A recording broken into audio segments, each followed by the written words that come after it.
además tenía ramas ásperas atravesadas, ¿cierto?, en este tronco principal y formaban esta cruz. Las puntillas oxidadas y los pedazos de lazos eran usados precisamente para sostener a las víctimas, ¿cierto?, en este palo que estaba atravesado, mientras ellos se retorcían de dolor hasta que finalmente morían. Amén. ¿Era una muerte de terror? Lo era, sin duda alguna. Cicerón, que era un jurista, un político, un filósofo, dijo que con frecuencia las víctimas se volvían maniáticas delirantes cuando estaban agonizando, razón por la cual les cortaban la lengua para que las personas no tuvieran que escuchar, ¿cierto?, su continuo parloteo en base al dolor y en base a las situaciones que ellos estaban viviendo. Bueno, la cruz entonces es el símbolo del cristianismo y por lo tanto la relación que nosotros tengamos con la cruz, escuche bien, va a determinar nuestro destino eterno. Amén. Ahora, nunca debemos olvidar que la cruz en sí fue un instrumento de tortura, lo fue. Amén. Una citación a la muerte, eso era la cruz. Es ahí donde Cristo entonces fue crucificado por nosotros, amén, y Él nos invita hoy día a seguirle. Pedro, discípulo amado del Señor, del cual todos muchas veces citamos situaciones, ilustramos situaciones que Él vivió, que Él hizo, necesitaba aprender el significado de la cruz.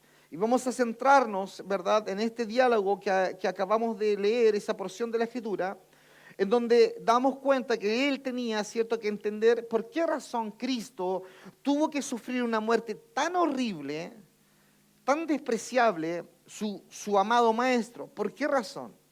Y cómo más adelante él, cierto, él vive y sufre una similar muerte, ¿verdad?, seguida luego de un par de años de la muerte de su Maestro. La cruz vendría a ser entonces el cincel empleado para dar los toques finales a una vida moldeada por Dios. Pedro bien pudo haber sentido una precipitada confianza con respecto a Cristo, quien en un momento dado lo ensalza profundamente. Cuando el Señor pregunta, ¿quiénes dicen ustedes que yo soy? Porque la ciudadanía y el pueblo decían, eres un profeta. Y él habla con él. Le dice, pero ustedes, ¿quiénes dicen que yo soy? Y dice la palabra que Pedro habla y dice, tú eres el Cristo, tú eres el Hijo del Dios viviente. Amén. Si nosotros nos damos cuenta en esto y pensamos en cuánta motivación tiene que haber recibido Pedro cuando escuchó a su maestro decir esto. Hey, Simón, bienaventurado eres. Eres bienaventurado. Y todos los discípulos miran a Pedro y miran al maestro. Y nuestro maestro le está diciendo a Pedro, bienaventurado. Y luego suma y sigue diciendo, porque esto que tú dijiste no te lo reveló carne ni sangre, sino mi Padre que está en los cielos. Amén.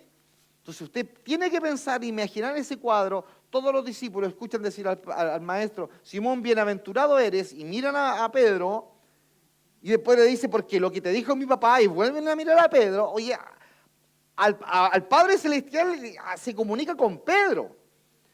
Y conociendo a la luz de la Escritura cómo era Pedro, hay muchas cosas que a nosotros nos vienen a la mente, ¿verdad? La cara, el rostro que tiene que haber puesto Pedro.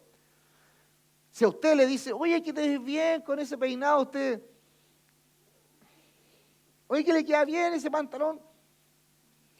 Si a usted un grado así, poquitito de reconocimiento, usted ya se siente bien, imagínense, por favor, al ungido de Dios, al Mesías, al Cristo de la gloria, diciéndole a Pedro que su papá le había revelado algo.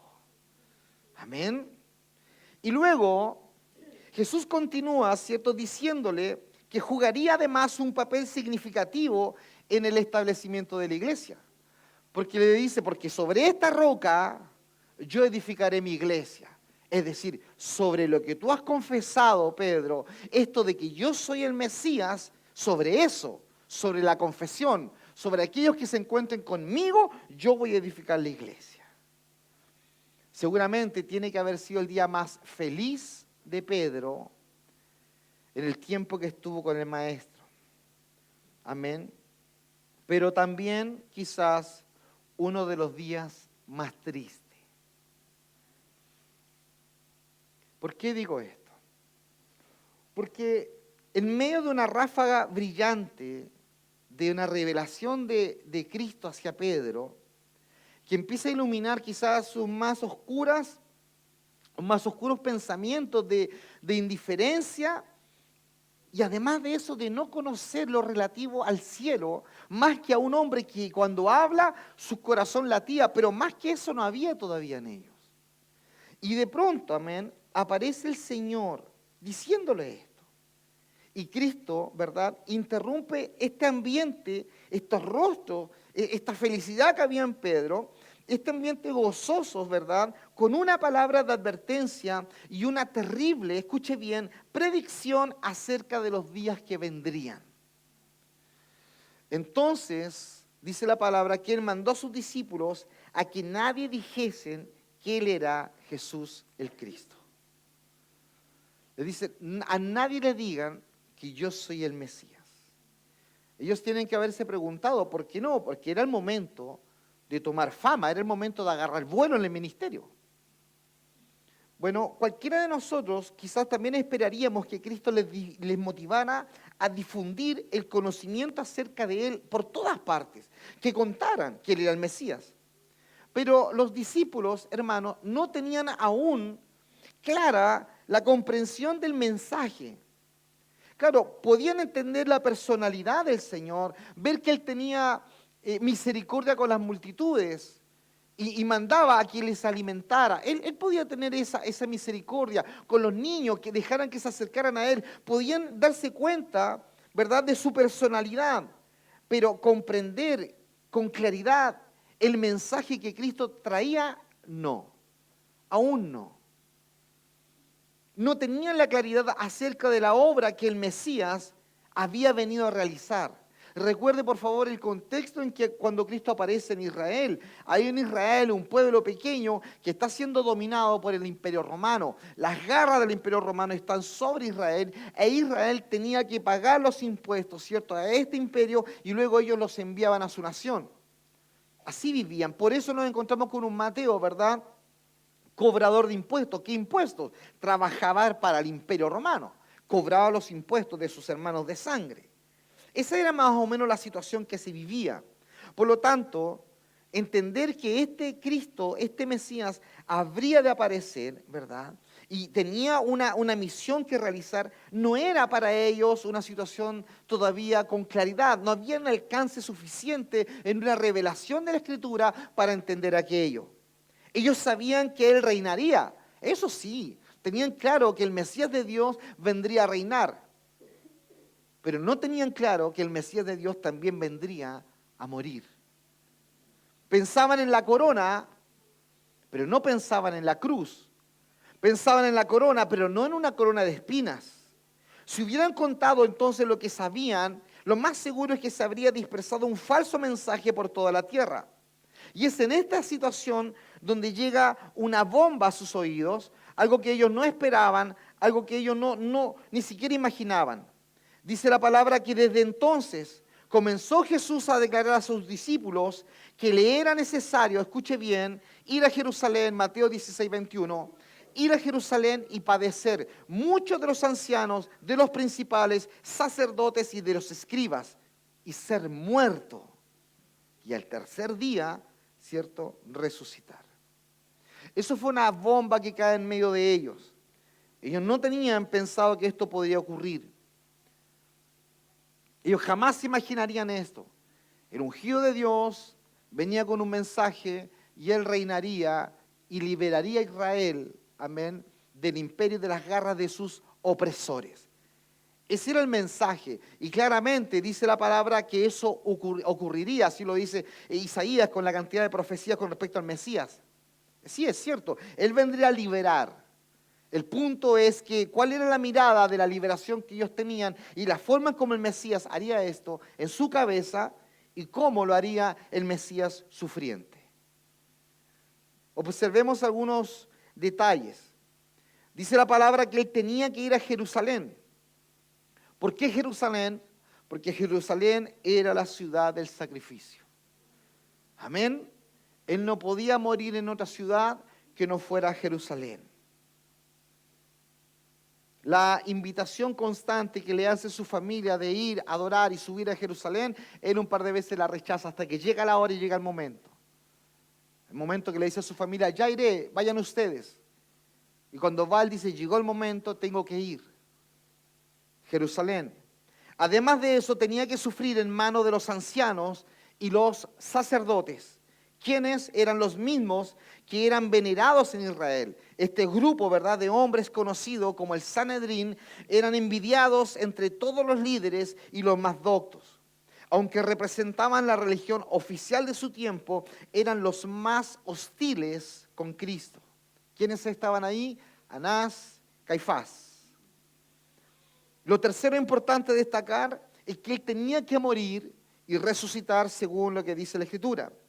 Previamente él había dado unas puntadas de que esto iba a suceder, pero ahora, esta bomba que cae ahí en medio de ellos, él lo declara con absoluta claridad y que la idea era que ellos lo escucharan, entendieran y vieran lo que iba a ocurrir a pesar de todo lo que iba a significar para ellos. Ese sentimiento de sentirse huérfanos nuevamente. Esa situación de perder al maestro amado, lo iban a sentir, lo iban a sufrir.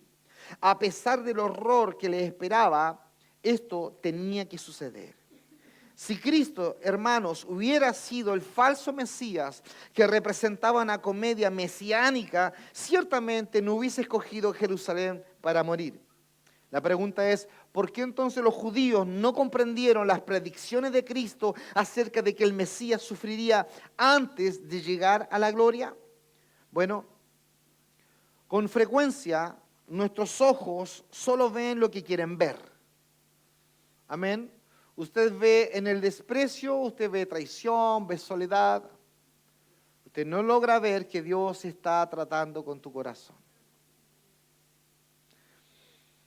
En la soledad, en el desánimo, nosotros vemos que Él nos falló, que ella nos falló, que las circunstancias nos fallaron, que el trabajo nos falló, y no logramos ver que nosotros no somos huérfanos, que tenemos un Padre Celestial que tiene absolutamente todo controlado en favor de Él. Escucha bien, en favor de Él. Y el deseo de Él es que nosotros maduremos. Y las circunstancias muchas veces que son adversas trabajan en favor del carácter que Él quiere formar en nosotros. Por eso te decía, con frecuencia nuestros ojos solo quieren ver lo que ellos desean ver.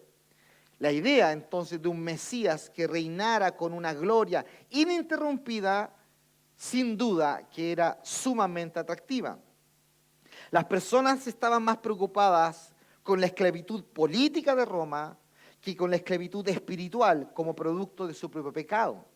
Ellos estaban preocupados de que simplemente, amén, los romanos se fueran. Por eso habían revueltas, habían situaciones de revolución. Estaban los celotes, que era como el brazo armado del pueblo judío. Por eso ellos tenían la esperanza de que cuando apareciera el Mesías, irrumpiera con tal poder de venganza que sacara una espada y condujera al ejército de Israel hombres que se rebelaran en contra del imperio. Esa era la mirada que ellos tenían. ¿Cuál era la situación de ellos? En su corazón era una situación política. Estaban siendo oprimidos. Les quitaban el dinero, les quitaban el esfuerzo de su trabajo, les quitaban los impuestos, se los quitaban. Eso había en sus corazones, pero ellos no veían la oscuridad espiritual que había en sus vidas. ¿Cómo vemos esto? Es cosa que usted vaya y mire qué ocurría en el templo. Cómo el templo, ¿cierto?, de adoración se había transformado en lugar de venta y de compra. ¿Cómo en el patio, hermano, pasaba eso? ¿Cómo era posible que se pusieran a vender, a comprar, que hicieran transacciones comerciales en la casa de Dios? Así lo dice Cristo. Ustedes han convertido la casa de mi Padre en cueva de ladrones. Pero, repito, pero el pueblo de Israel no veía eso. Lo que ellos veían era la presión política. Ellos querían gobernar su nación y tenían como sea que levantar un rey, y por eso miraban con ojos muy atractivos a Cristo, porque era un hombre que era capaz de ir a un monte y juntar a 5.000 hombres. Entonces, claro, ¿quién más que este Mesías para que fuera aquel libertador que ellos tantos esperaban? A veces, el pueblo del Señor vive en la misma condición. No nos damos cuenta que la circunstancia lo que está haciendo es empujarnos al Señor. Y nosotros lo que queremos es que cambiemos al presidente, que se vaya el vecino, que el inspector del colegio, que el hermano. No, no, no. Dios viene a tratar con nuestros corazones. ¿Quién en realidad iba a querer un Mesías que fuera humillado en una cruz? Quizás hasta nosotros mismos. Quizás nosotros preferiríamos un Mesías más atractivo para nuestras familias. Mira, mamá, vamos a la iglesia, ¿sabes qué? Dios te va a dar trabajo, te va a dar esposo, te va a dar hijo, te va a poner hasta el ojo azul, hermano. Pero no, usted trae la visita y el pastor más encima predica la cruz y usted está así, oh. Claro, quisiéramos a alguien más atractivo. Bueno, pero Cristo, como un buen padre, estaba preparando a sus hijos para la tristeza que les esperaba. ¿Cuántos saben que Dios nos prepara? Yo he conversado en ocasiones con algunos de ustedes que es importante prepararse para la partida de nuestros padres ancianos. Yo sé que ninguno de nosotros quisiéramos, pero es importante prepararse cuando llegue el tiempo, cuando llegue el momento, cuando las circunstancias así lo anuncian, cuando llega el tiempo en que Dios recoge a los nuestros. Es importante prepararse, preparar nuestro corazón. Cristo estaba preparándoles para la tristeza que les esperaba. El calendario de los eventos que habrían de ocurrir, hermanos, era cierto y además era inflexible. Él quería que ellos comprendieran que su muerte era algo ordenado. Escuche bien, iglesia. La muerte de Cristo era algo ordenado. No era una terrible tragedia que a ellos les había sorprendido, que de pronto nos llegó y pasó. No fue así. No. No, esto estaba en los designios del Padre, perfectamente ordenado. Por supuesto, no importaba cuán dolorosos fueran los días venideros, todo lo que vendría eran parte de los propósitos divinos del Señor. ¿Cuántos creen que Dios tiene propósitos con nosotros? En medio del dolor, ¿usted lo cree? Diga amén. Diga conmigo, Señor, yo creo que en medio de los propósitos de dolor, tú tienes conmigo propósitos divinos que quizás yo no entiendo.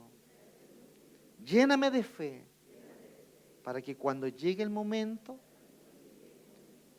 yo lo entienda. Amén.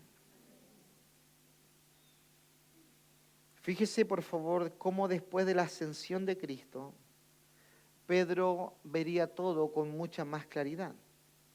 De hecho, mientras dirigía una reunión de oración, estoy en el libro de Hechos, capítulo 4, verso 28, Hechos. El Señor había muerto, Él había ya ascendido.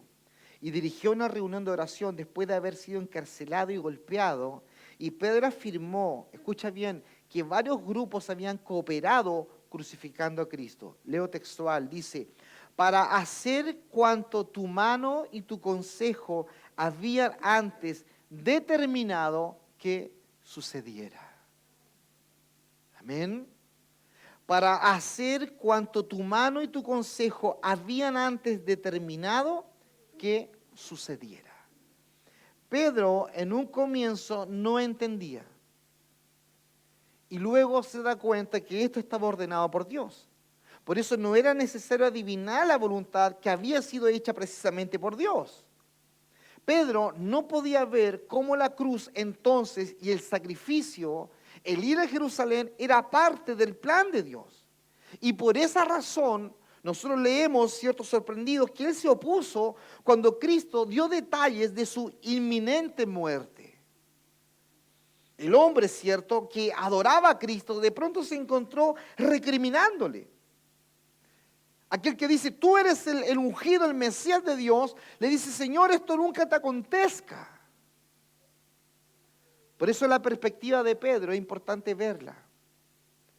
Porque muchas veces las perspectivas nuestras son iguales a las de Pedro.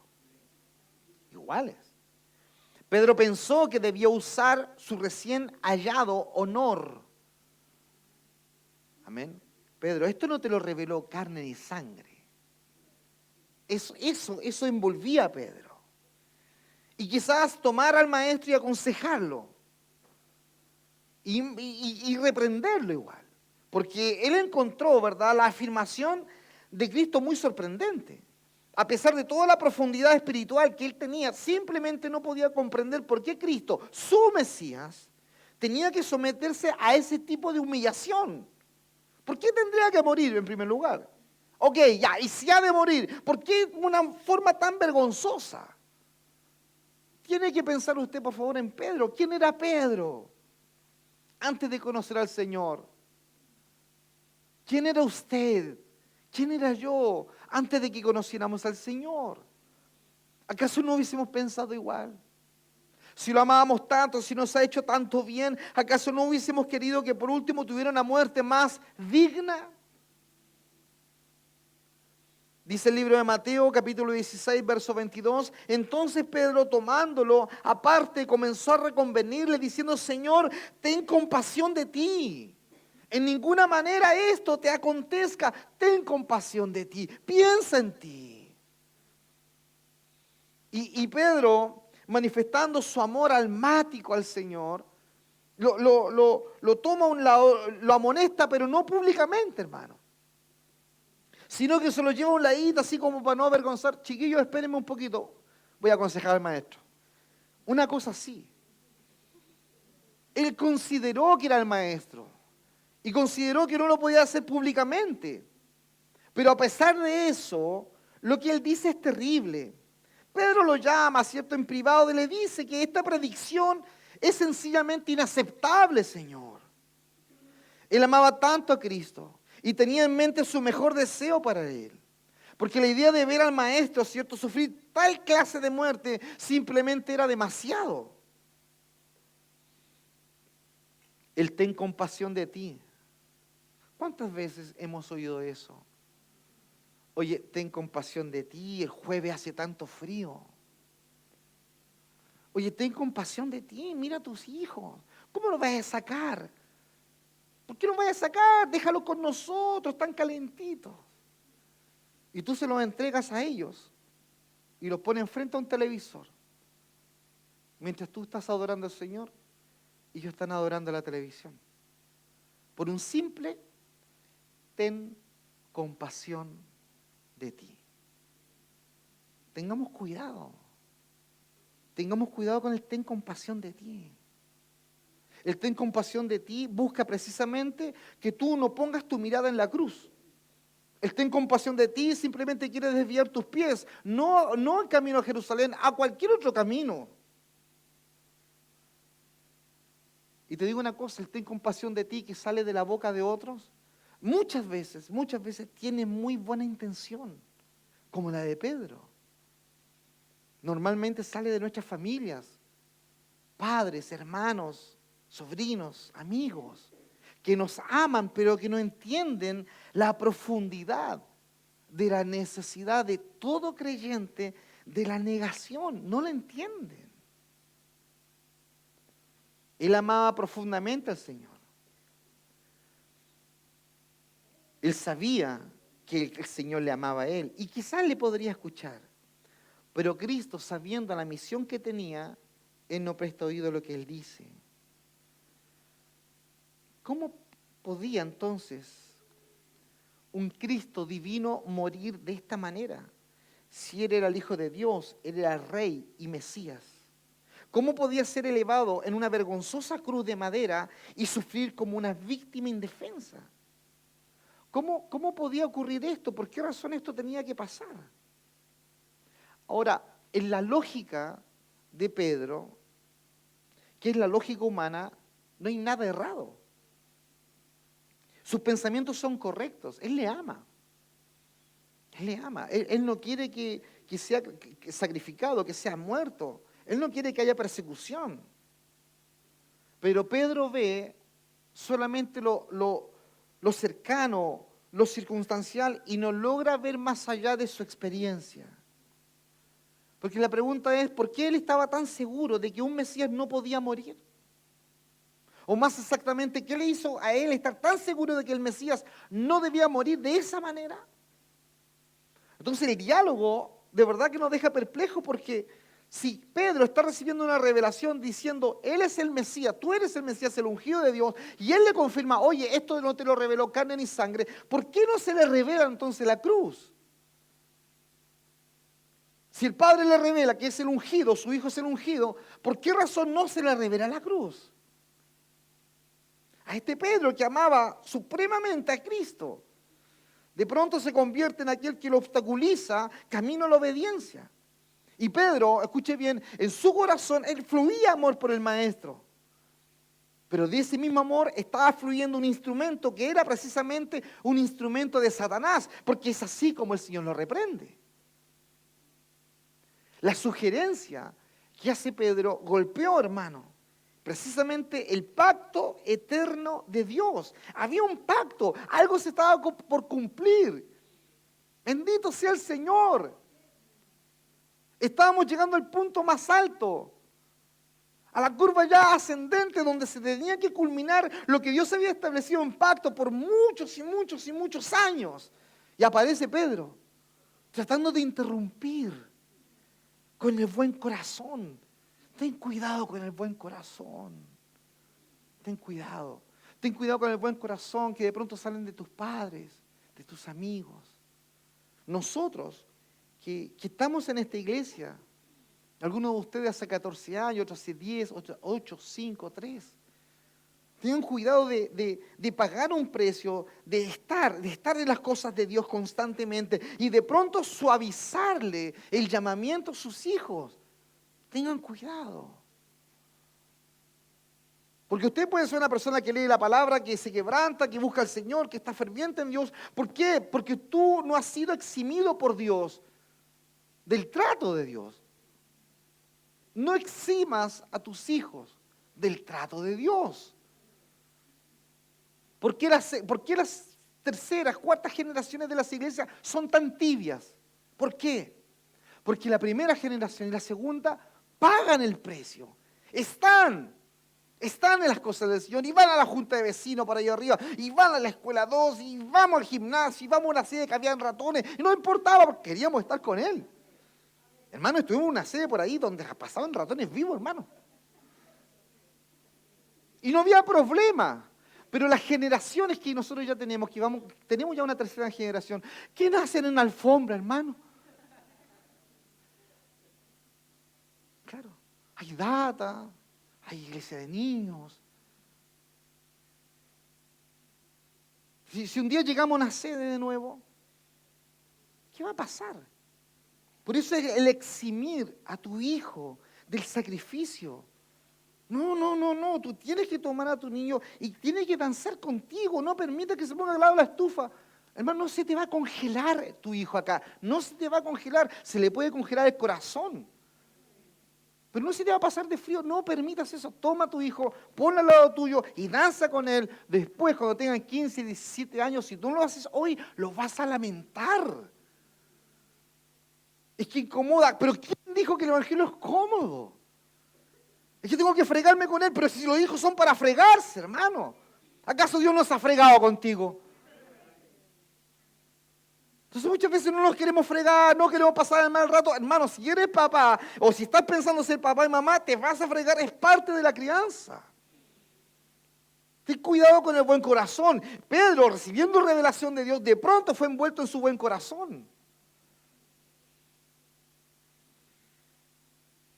Las sugerencias, te decía, de Pedro golpean el corazón del pacto eterno del Señor. La cruz, hermanos, había sido predeterminada como el instrumento del cual dependía el propósito de Dios para la humanidad.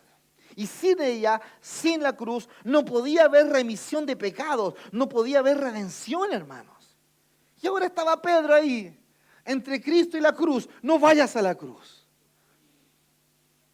No te niegues. Hace tanto frío, viejo, no vaya al discipulado. ¿Cómo va a llevar al niño? Un cuarto para las 10, no, las hermanas se pasan igual, pues. ¿Acaso no saben que los niños van al colegio? Claro, hermano, imagínate sacarlo a las 9 de la mañana de la cama. Terrible, hermano. Terrible, terrible. El becerro de oro, hermano, que salga de la cama tibiecita el niño. Ojalá, hermano, lo pudiera traer envuelto. Ten cuidado con el buen corazón. Vuelvo a insistir. Los adultos, los padres, corremos porque amamos al Señor y nos desesperamos por Él, porque tenemos situaciones con el Señor. Pero no le evites a tus hijos. Y si te toca criar a tu sobrino, no le evites a tu sobrino. Y si te toca criar a tu nieto, no le evites a tu nieto. No le evites a tu nieto. Ten cuidado. No son nuestros colegios, ni nuestros liceos, ni nuestras escuelas quienes crían y educan. Somos nosotros los padres. Ellos que le enseñan las fórmulas químicas, matemáticas, hermano. Pero nosotros somos quienes los ponemos delante del Señor. Y que vivan sus propias crisis, que las vivan, hermano. Si el adolescente entra en una crisis de existencia, que la espinilla me molesta, que está aquí, que no me saludaron, que está acá, hermano, que perfecto, lo está sufriendo, hijo, sí, ya, vamos a adorar, vamos a buscar al Señor, nos vamos a postrar, vamos a presentar esto delante del Señor. No lo voy a ir a solucionar con el hermano o la hermana, no, vamos a venir delante del Señor, no le evites. No, llévalos al Señor, un día no vamos a estar, Dejemos hombres y dejemos mujeres en esta sociedad. Hombres y mujeres formados delante del Señor. La intención de Pedro era la mejor de todas y probablemente usted y yo hubiésemos tenido la misma intención. Claramente él no cayó en cuenta de que al motivar a Cristo a cancelar la Pascua, estaba haciendo imposible su salvación. Porque si Cristo hubiese aceptado las sugerencias de Pedro, tanto él como nosotros estaríamos perdidos para siempre. Amén. Pedro reprochó al maestro, pero a su vez fue reprendido, puesto que él le dijo que su sugerencia era simplemente satánica. Apártate de mí, Satanás. Lo que me estás diciendo es satánico. Si tú me quieres evitar la cruz, tú estás diciendo algo satánico. Si tú estás evitando que yo me niegue, tú estás diciendo algo satánico. Si tú quieres que mis pies no caminen a Jerusalén, caminen en pos de otro camino, tú me estás diciendo algo satánico. Eso le dijo. La perspectiva del Pedro muchas veces se parece a la nuestra. ¿En qué parte entonces de su pensamiento había errado Pedro? ¿Por qué demostró ser tan falible? Si momentos antes, solo momentos antes, el Padre, repito, le había revelado que su Hijo era el Mesías. Esto no te lo reveló carne, no te lo reveló sangre, no pasó por tu cuerpo, no pasó por tus emociones, no pasó por tus pensamientos. Eso le dijo. Esto es una revelación del Padre a tu espíritu. Entonces la pregunta es, ¿en qué parte del pensamiento Pedro se perdió, hermanos? ¿Dónde erró? Bueno, Cristo lo establece en el verso 23 del mismo capítulo que estamos estudiando, Mateo 16, y le dice, quítate delante de mí, Satanás, me eres tropiezo. ¿Por qué? El porque es importantísimo. ¿Por qué es capaz de decirle no vayas a la cruz? ¿Por qué es capaz de decirle no te niegues? ¿Por qué es capaz de decirle no vayas a Jerusalén? Porque no pones la mira en las cosas de Dios. Por eso. ¿Por qué usted evita tantas veces no morir? ¿Evita tantas veces no negarse? ¿O por qué lo hace con sus hijos? Porque usted no pone las cosas, su mirada en las cosas de Dios, sino en las de los hombres. En agradar lo circunstancial, en agradar a aquel que me espera en mi casa, en agradar a mi jefe, en agradar a mis padres mundanos, en agradar a mi esposo o esposa mundana, en agradar. Por eso dice la palabra. Porque tú no pones la mira, Pedro, en las cosas de Dios, sino que tú las pones en las de los hombres. Cuando nosotros sacamos la mirada de las cosas del Señor, nosotros quedamos vulnerables a todo, hermano. Y aparece la serpiente, vestida de un amigo, vestida de un compañero, de un colega, de un papá, de una mamá, de un cónyuge. Aparece hablando. Por eso Pedro, la roca, ¿cierto?, había llegado a ser una piedra, con la cual Cristo era tentado a tropezar, sin saberlo, le había tentado una trampa. En lugar de actuar como discípulo, se había convertido en un instrumento, amén, del enemigo. Ese hombre que hablaba tan elocuentemente bajo la inspiración del Padre, ahora estaba hablando bajo la exigencia del espíritu de la oscuridad. El que había tenido la revelación del cielo, ahora tenía una revelación del infierno. ¿Cuál era? Sacar al Mesías del objetivo para el cual había venido. Siempre el enemigo va a buscar eso. Siempre. Si usted tiene un cristianismo donde no hay negación, usted ha sido sacado del camino. Bastaba que él dijera, no voy a la cruz, y había victoria en el infierno. Cada vez que nosotros, hermanos, somos conducidos para no negarnos, para no caminar conforme al deseo del Señor, sufrimos derrotas y no nos damos cuenta. Vivimos para nuestro placer y no nos damos cuenta. Mañana de seguro usted estará en su trabajo 8 de la mañana. No puede fallar. ¿Por qué? Porque es el trabajo. Pero a la iglesia sí. Sí, usted se da licencias. 10:30, 20 para las 11, 11:30, cuarto para las 12, 10 para las 12. Porque no hay negación.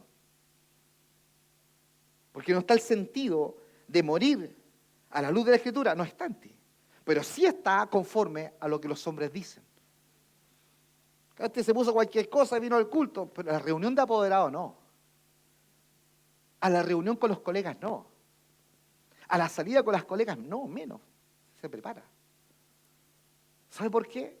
Porque usted pone las cosas, su mirada en las cosas de los hombres y no de Dios. Por eso tenemos iglesias tibias. Por eso hay iglesias sin compromiso. Porque creemos que una iglesia llena es una iglesia con compromiso. No, es una iglesia llena, una iglesia que fueron llegando 10:30, 11, 11:15, 11:30, 12. Y cualquiera que llega hasta ahora dice, ¡ay, qué linda iglesia! Una iglesia sin negación, que camina conforme a su horario, a su agenda. No hay ánimo y deseo de morir. Pero mañana sí, porque mañana me tengo que arrodillar delante de Nabucodonosor. Mañana tengo que ir delante de Herodes. Mañana tengo que ir delante del César. A las 8 ahí clavado, ojalá un poco antes para que el jefe me vea. Pero aquí como él no te ve, según tú. Aquí están los hermanos, yo hoy día estuve 10:30, partieron, habían 7, 8 y comenzaron. Entonces la negación, la muerte, el concepto de muerte, usted tiene que entenderlo hoy día. Parte por una vida cristiana, de hacer lo que Dios pide. No de andar flagilándote, me ando golpeando. No es eso. Es hacer lo que Dios demanda. Él hablaba elocuentemente, amén, pero había recibido inspiración del enemigo. Observe, por favor, que Cristo reprendió a Satanás, amén, no a Pedro. Él no dijo, Pedro, apártate de mí porque llegaste tarde a la reunión. No. Le dijo, Satanás, apártate de mí porque me eres tropiezo.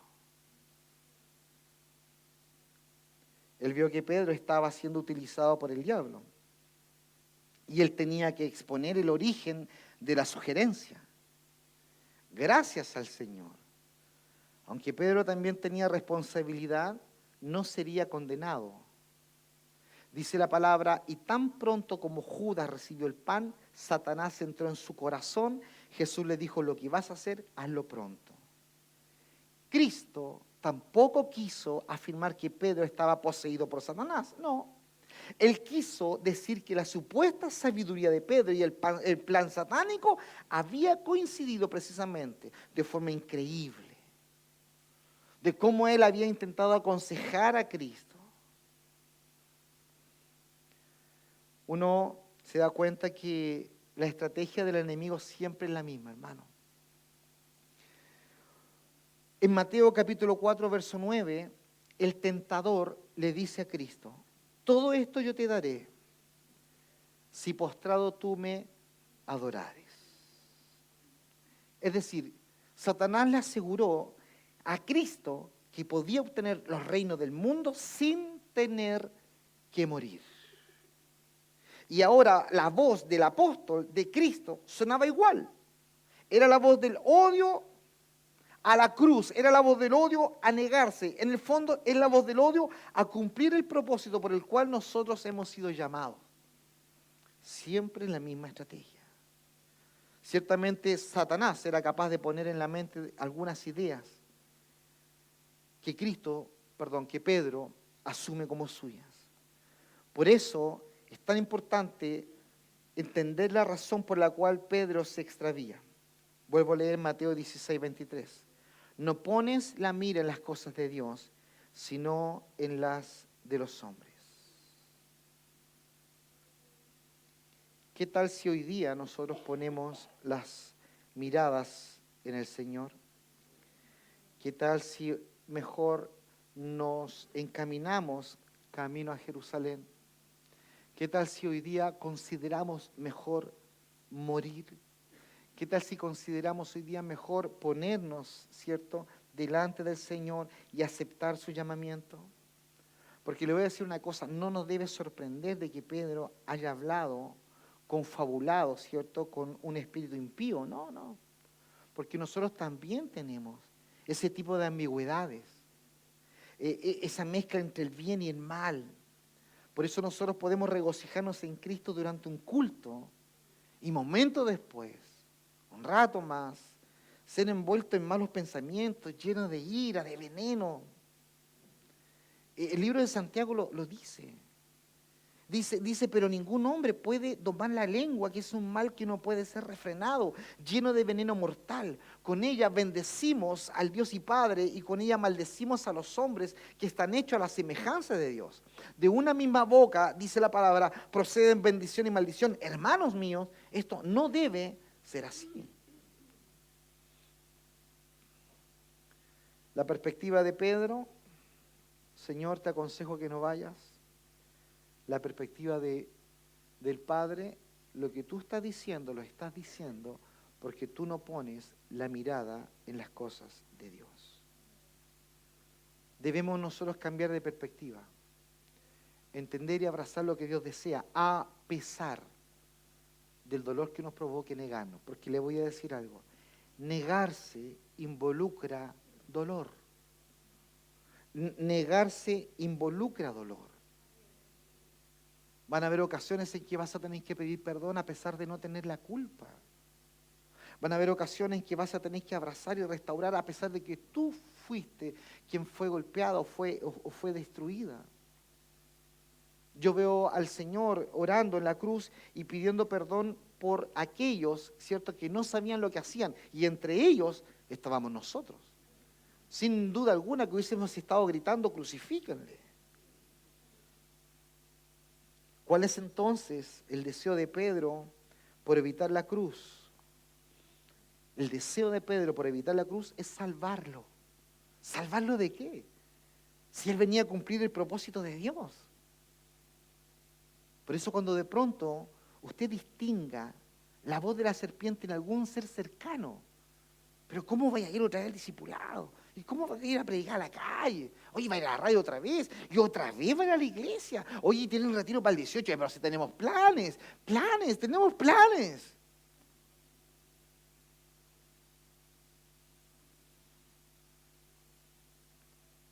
De ninguna manera Pedro fue el último en minimizar la cruz. No. Porque nuestra sociedad, ayer escuchaba a algunos de ustedes predicar, Y doy gracias al Señor porque hay muy, muy buenos sermones en la calle. Y escuchaba hablar de la cruz. Miraba a las personas. ¿Qué es la cruz para ellos? Un adorno, un talismán, inclusive algo para la buena suerte.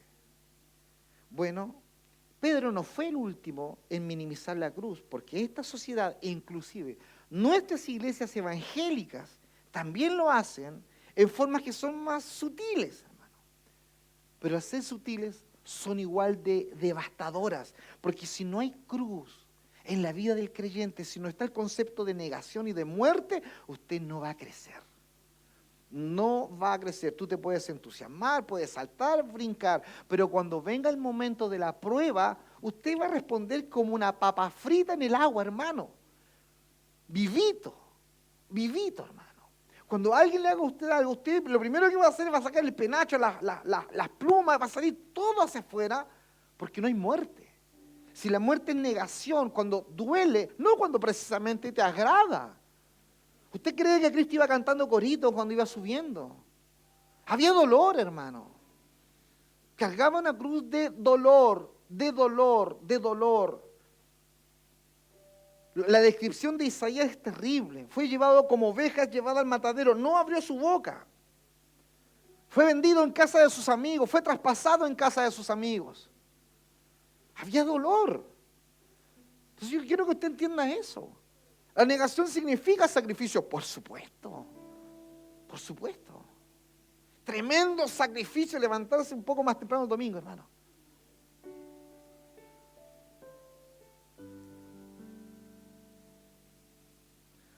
Me contaban de un encuentro que hubo en Puerto Montt de unos misioneros.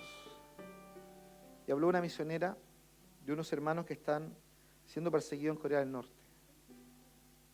Y de que ellos esperaban, escucha bien, esperaban que lloviera para poder cantar en voz alta, para que las autoridades no los escucharan.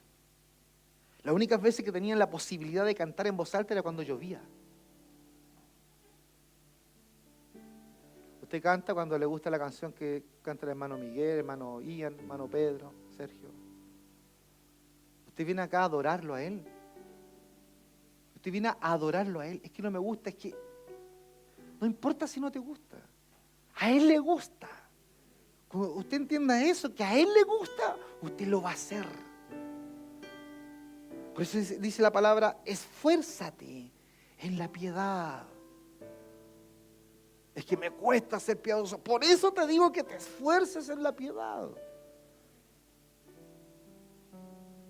¿Cuánta falta de negación? ¿Cuánta falta de negación tenemos?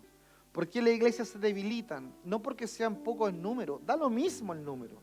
Se debilitan porque no hay cruz y hay harto entusiasmo. Tomamos a los jóvenes, les ponemos humo, les ponemos luz y los entusiasmamos. Pero después, cuando se apaga la luz, se apaga el humo, ¿qué pasa en el liceo? ¿Qué pasa cuando se enfrentan a sus tíos, tías, que hablan de igualdad de género y empiezan con toda esta filosofía que hoy día anda dando vuelta? ¿Qué hacen nuestros jóvenes? ¿Tienen argumentos para poder rebatir aquello? ¿Qué pasa cuando ellos viven soledad, traición? Cuando se sienten apartados, está la necesidad de buscar al Señor y sentir que Dios está marcando a fuego el cristianismo en su vida. ¿O les queremos evitar todo? Fíjate, repito, la intención de Pedro por evitar la cruz era que él no muriera. ¿Cómo podemos menospreciar la cruz? Creyendo que debemos cumplir con alguna penitencia antes de llegar a la cruz. Bueno, escúchame bien. El propósito de la culpabilidad guiada por Dios es guiarnos a la cruz. Dios te llama hoy día a la cruz. Ese es el propósito. De que usted entienda que en su vida cristiana debe haber una cruz presente, una negación. Que usted no vive la vida conforme a su agenda. Que hoy día todavía resuena el: si alguno quiere venir en pos de mí, niéguese a sí mismo y tome su cruz y sígame. Porque tomar la cruz no significa que vivamos mal de salud. Tomar la cruz no significa que vivamos con un cónyuge irritable. Tomar la cruz no significa que vivamos con una calamidad a cuesta. Esos problemas, hermano, los tiene todo el mundo. Cargar nuestra cruz para poder seguir a Cristo significa renunciar a la voluntad personal, que le entreguemos nuestros intentos por ser el centro de nuestra propia vida al Señor. Que mi agenda me la haga Dios y no que la haga yo y diga, Señor, aquí te pongo a ti, te pongo acá y el resto es todo mío. Porque si no lo haces tú, que eres padre, tus hijos van a pagar las consecuencias. Las van a pagar. Porque esta sociedad se los quiere devorar. Te digo una cosa, tienen armas suficientes para devorarse a nuestros hijos si ellos no están cubiertos detrás del Señor. Ellos tienen armas suficientes para devorar a tus hijos si ellos no están cubiertos detrás del Señor. Y detrás del Señor, escúchame bien, tienes que estar tú. Tú como papá y tú como mamá. Cargar nuestra cruz implica que nos sometemos humildemente a la soberanía de Cristo. Que nos disponemos a identificarnos absolutamente con Él, aún a un costo personal muy alto. Vamos a ponernos de pie. Nadie se vaya para atrás, por favor. Pueden pasar los músicos, amén.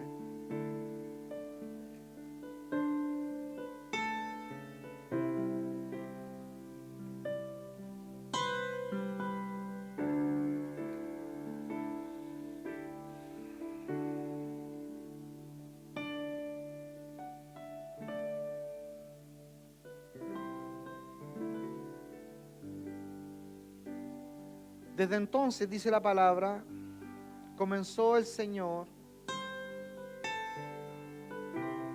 a declarar a sus discípulos que le era necesario ir a Jerusalén y padecer mucho de los ancianos, padecer mucho de los principales sacerdotes y de los escribas, y ser muerto y resucitar al tercer día.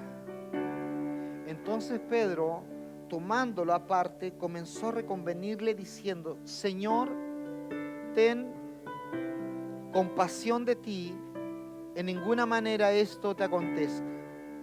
Pero él, volviéndose, dijo a Pedro, quítate de delante de mí, Satanás, me eres tropiezo, porque no pones la mira en las cosas de Dios, sino en las de los hombres. Vamos a orar. Padre, te damos gracias. Gracias, gracias, gracias. Gracias por hablarnos y por ministrarnos. Señor, aquí habemos familias con hijos, matrimonios aún sin hijos. Hay varones solos, damas solas. Aquí hay abuelitos, hay jóvenes, señoritas y pequeños. Y ninguno de nosotros, Señor, queda exento de esto. ¿Cuántas veces de nuestros labios salió que les enseñábamos a nuestros hijos que tenían que perdonar a aquel que le había hecho algo malo? Y hoy día, Dios, tú nos hablas a nosotros, que este perdón muchas veces va de la mano de la negación a mis propios sentimientos. ¿Cuán fuerte es esa declaración en medio de una sociedad tan hedonista, amadora de sí mismo, Señor? ¿Cuán fuerte es el negarnos? ¿Y cuánta señal de debilidad para el mundo es esto?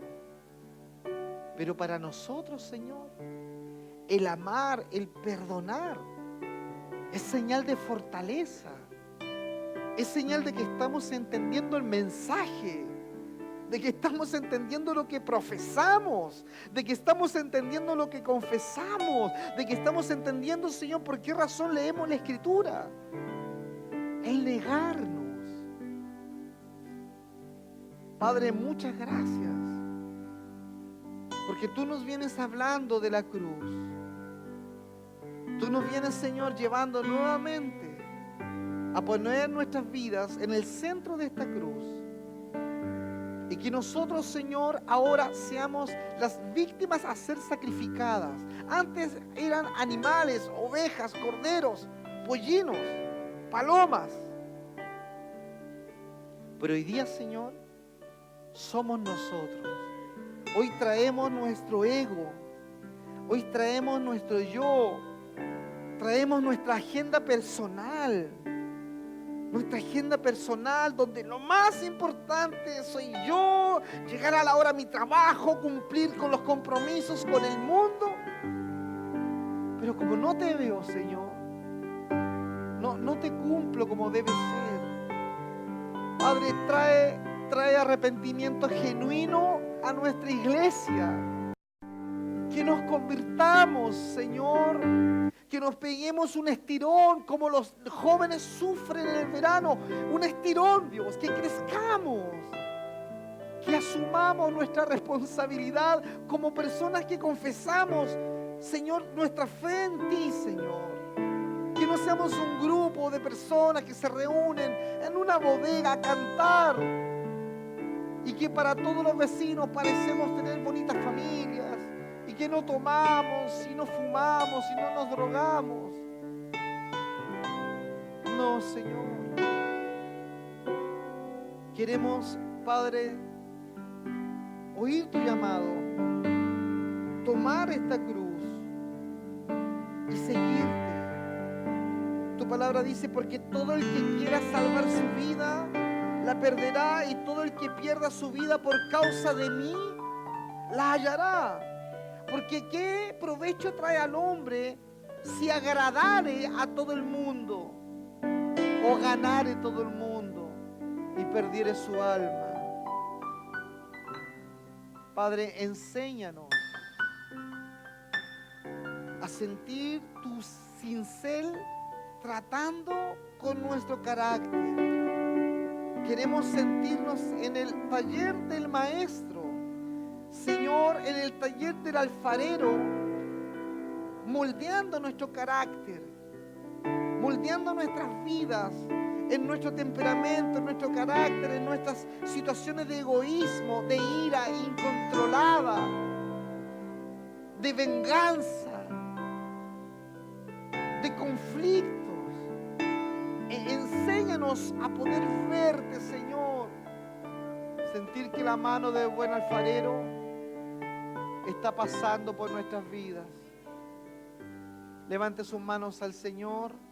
Hable usted con Dios. Dígale ahí donde está. Si gusta, se arrodilla, se postra, viene acá adelante. Pero hágalo usted. Dígale, Señor, aquí estoy. Yo quiero, Señor, morir. Yo quiero, Señor, responder al llamamiento tuyo que hiciste a tus discípulos. Cuando de pronto les anunciaste que tú ibas a morir, ibas a ser entregado por la casta religiosa y que era necesario que murieras. Señor, nosotros también queremos caminar y transitar el mismo camino hacia Jerusalén. Queremos entender el sentido de caminar por esa senda, por ese camino, de tomar tu cruz y negarnos. Comprender cuánta negación necesito en mi vida del ego, en mi vida del yo. Padre, gracias. Gracias. Gracias por hablarnos. Gracias por ministrarnos. Muchas gracias. No hay forma, Señor, de que nos podamos reproducir si en nosotros no hay una negación genuina. Padre, muchas gracias, muchas gracias. A ti y solo a ti, Dios, damos gloria. A ti y solo a ti. Cante para ti. Eleve sus manos al cielo En libertad. y dígale, hazlo en mí, Señor. Voy a adorarte. Hazlo en mí, Señor, hazlo en mí. En mi palpitar Hazlo en mi mí. voz llene tu altar. Aleluya. Tuyo soy, amado Dios. Que mi corazón cante para ti en libertad. Yo Aleluya. voy a adorarte. Sí, Señor. Que mi palpitar y mi voz llene tu altar. Tuyo soy, amado Dios. Recibe hoy Aleluya. toda gloria, Ríndase, ríndase. la adoración. Levante sus manos al Señor. Y el honor recibe hoy. Aleluya. Toda gloria, la adoración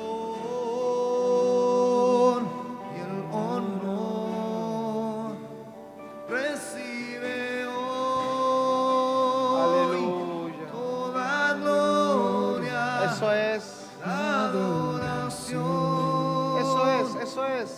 Y el honor recibe hoy toda gloria, la adoración y el honor recibe hoy.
Dáselo a Él.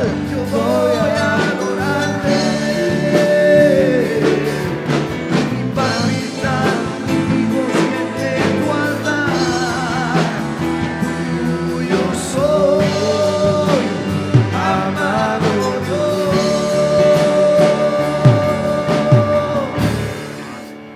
Recibe hoy toda gloria, la adoración, honor. Aleluya. Recibe hoy toda gloria, la adoración, el honor. Dios, recibe hoy Dele a Él toda la gloria. la gloria, la adoración. Dígale, hazlo en mí, Señor, hazlo en mí. Yo quiero morir. Recibe hoy Quiero negarme. toda gloria. Yo quiero tomar la cruz. Abrazar la negación. Recibe hoy Aleluya. toda gloria, la adoración, el honor. Recibe hoy toda gloria, Dios, la adoración, el honor. Recibe hoy, papá. Recibe hoy, papá, toda la gloria, poder de mi corazón. Cante para ti en libertad. Vamos a adorarte. Que mi palpitar y mi voz llene tu altar. Tuyo soy, amado Dios. Aleluya. Recibe hoy toda gloria, la adoración. Aleluya. Y el honor. Sí, Señor. Recibe hoy Yo vuelvo a ti, Señor. toda gloria, la adoración. Nos volvemos a ti, Señor, esta tarde. Recibe Nos volvemos. Vuélvase a Él, vuélvase a Él. Dígale, Señor, aquí están mis hijos. Aquí está mi matrimonio. Aquí está mi trabajo. Aquí están mis estudios. Aquí está mi vida. Todo es tuyo, Señor. Hazme un buen administrador. Dígale, Señor, hazme un buen administrador. Quiero vivir para tu gloria. Quiero vivir para tu honra. Quiero vivir para tu alabanza. Quiero responder al llamado. No quiero evitar más el llamado. Quiero responder al llamado. Quiero responder al llamado. Quiero responder al llamado. Shiraboa. Vuélvase a Él. Vuélvase a Él. Vuélvase a Él.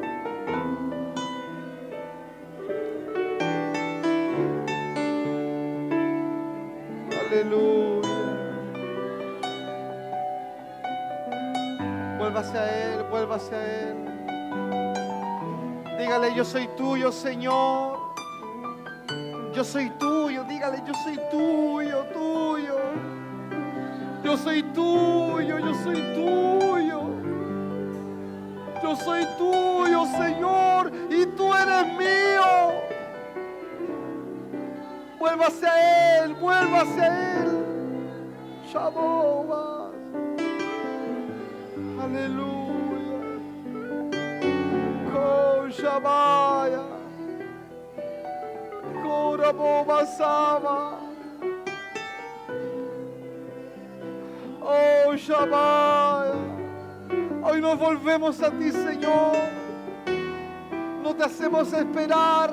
Iglesia, no hagas velar el amor. Vuélvete a Él. Shabbat Amor Samaya. Sabaya. Es tu vida lo que anhelamos. Es tu vida lo que anhelamos. Es tu vida. Para siempre adorar a nuestro Rey, su nombre levantar a nuestro Rey. Aleluya. Gloria en las alturas a nuestro Rey, su alabanza proclamar a nuestro Rey, para siempre adorar a nuestro Rey, su nombre levantar a nuestro Rey. Gloria en las alturas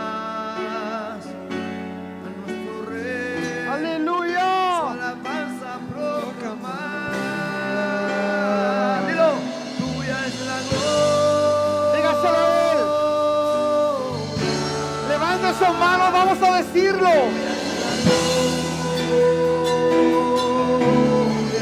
Llena este lugar de alabanza. Tuya es la autoridad. Eso es, dígalo. Tuya es la alabanza. Abra su boca y llena este lugar de alabanza. Vamos, vamos. Tuya es la gloria. Tuya es la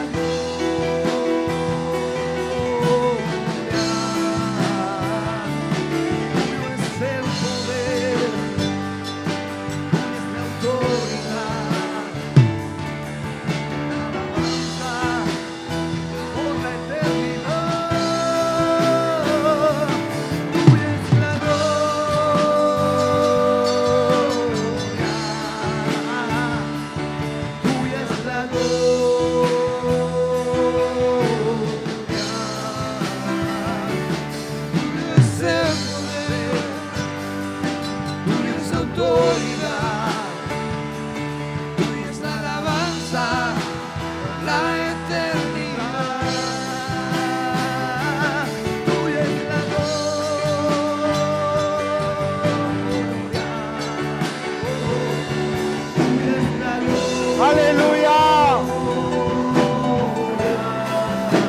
Vamos, dígalo. Dígalo fuerte. Eso es, dígalo. Tuya es la alabanza por la eternidad. A ti daremos gloria. A ti daremos gloria. Aleluya. Adore.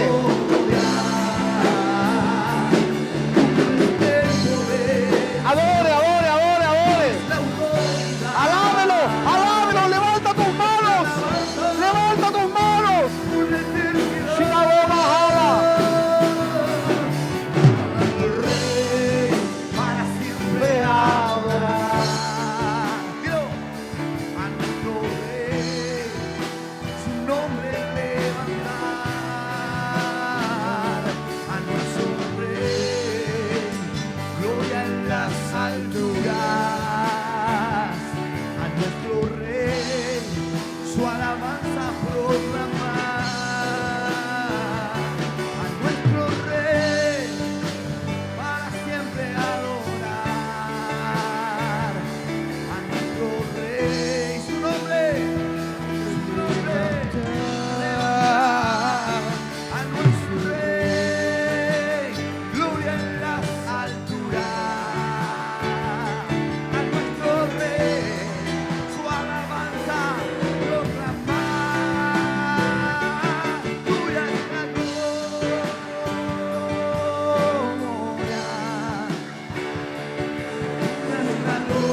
Aleluya. Eso es, dígalo, dígalo. Tuyo es el poder. Tuya es la autoridad. Tuya es la alabanza por la eternidad. Tuya es la gloria.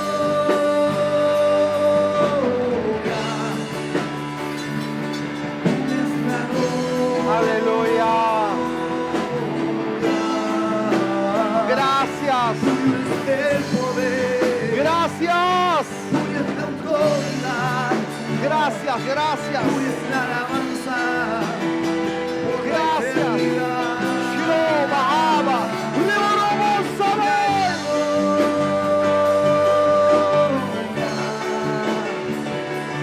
Tuya es la gloria. Tuyo es el poder. Tuya es la autoridad. Tuya es la alabanza. La Aleluya. eternidad. Aleluya. La eternidad. Aleluya. Por la eternidad. Aleluya. Te adoraremos, precioso Dios. Nuestro Dios ha sido bueno. Nuestro Dios ha sido bueno. Cantamos que nuestro Dios ha sido bueno. Nuestro Dios ha sido bueno. Tú has sido fiel. Tú has sido fiel. Tú has sido fiel desde los cielos hasta la tierra. Tú has sido fiel. Tú has sido fiel. Tú has sido fiel desde los cielos hasta la tierra. Por eso, ¿cómo no he de adorar? ¿Cómo no he de adorar? ¿Cómo no he de adorar? Me encontró el buen pastor. ¿Cómo no